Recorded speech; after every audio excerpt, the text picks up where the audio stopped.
ओम नमः शिवाय। जय श्री राम। देखिए, सच कड़वा होता है लेकिन सच ही बोलना चाहिए, यही सीखा ना हमने।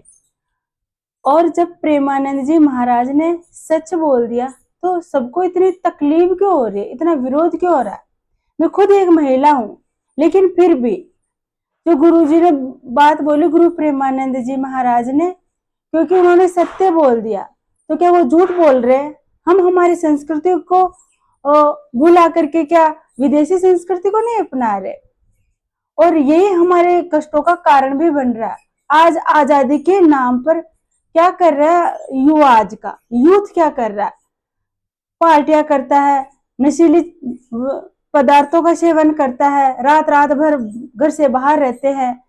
तो धीरे धीरे करके ये जो सारी चीजें ही है ना, ये बुराइयां है जिसमें इंसान लिप्त हो करके, और जब बुराइयों की संगति करेगा तो उस पर कैसा असर रहेगा। तो कहीं ना कहीं हमें इन सारी चीजों को समझना पड़ेगा कि हमारी संस्कृति क्या है और हमारे संस्कार क्या है। आज बड़े सबसे पहले तो बड़ों को संस्कार सीखने की जरूरत है, तभी तो हम हमारे आने वाली पीढ़ी को संस्कार दे पाएंगे। और एक बात कि अगर ये सब कुछ चलता रहा ना, तो वो दिन भी दूर नहीं है जिस दिन जब कि ये जो बाहर विदेशों में होता है ना, एक दिन का मदर्स डे, फादर्स डे, ये सारी चीजें भी हमारे ही देश में होगी। और जब हम बुजुर्ग हो जाएंगे तो हम भी ये जो अकेलापन है ना बुजुर्गों के लिए जो भारी पड़ रहा है कि हमारे बच्चे ऐसे मतलब एक दिन के लिए ऐसे माता पिता के पास समय बिताने के लिए आ जाएगा, क्योंकि संस्कार रहेंगे ही नहीं।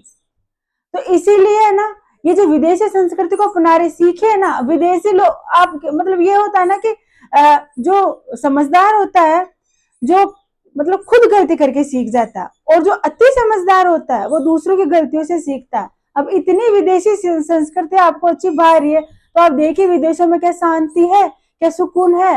वो सुकून और शांति के लिए भारतीय सभ्यता को अपना रहे हैं, और हम भारतीय लोग क्या कर रहे हैं? इसीलिए एक सच्चा जो गुरु होता है ना, उसने मतलब एक वास्तव में जो इस समय जो एक भक्त की परिभाषा को आप प्रतिरूप में देखना चाहते हैं ना, तो वो गुरु प्रेमानंद जी महाराज ही है। और उन्होंने एकदम सही बोला, बस साफ शब्दों में बोल दिया, इसलिए बुरा लग रहा। तो संस्कार तो आने ही चाहिए सबको और सीखने ही चाहिए। और उन्होंने इस बात का कतई ये नहीं कि भाई मेरे को इतने मेरे फॉलोवर्स है तो मैं ये बात बोलूं कि नहीं बोलूं, इस बात की उन्होंने परवाह नहीं करी। उन्होंने सच्चे गुरु का फर्ज निभाया है। और भले उनका विरोध हो, उनको मालूम थी कि मेरा विरोध जरूर होगा, लेकिन फिर भी उन्होंने बोला, क्योंकि उनको पता है कि ये सत्य है और ये सब हो रहा है।